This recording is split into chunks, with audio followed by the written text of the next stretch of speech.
इस्लामाबाद में संजानी toll plaza पर दहशतगर्दी मुकदमात में मुलविस पीटीआई मुल्जिमान के कैदी वैन्स पर नामालूम अफराद का हमला। मुतादिद कैदियों को छुड़वा कर ले गए। नामालूम अफराद ने पुलिस कैदी वैन्स पर फायरिंग की, शीशे भी तोड़ डाले। आईजी इस्लामाबाद अली नासिर रिजवी ने बताया कि 3 कैदी वैन्स में 82 मुल्जिमान मौजूद थे, जिन्हें पेशी के बाद अटक जेल मुंतकिल किया जा रहा था। तमाम कैदियों को दोबारा गिरफ्तार कर लिया गया है। फरार होने वालों में 2 MPA भी शामिल थे, जिन्हें दोबारा गिरफ्तार कर लिया गया। पुलिस ने 4 हमलावरों को भी गिरफ्तार कर लिया है, जिनमें MPA का बेटा, 1 पुलिस एहलकार और 2 दीगर मुल्जिमान शामिल है।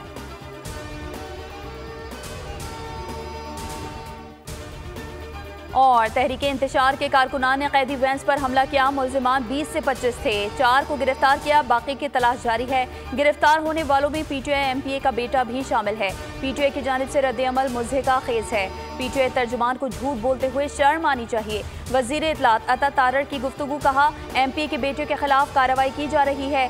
कैदियों को फरार करवाने का मंसूबा नाकाम रहा। हमला आवरों को ऐसी मिसाल बनाएंगे जो याद रहेगी। तमाम हमलावरों से तहकीकात की जा रही हैं।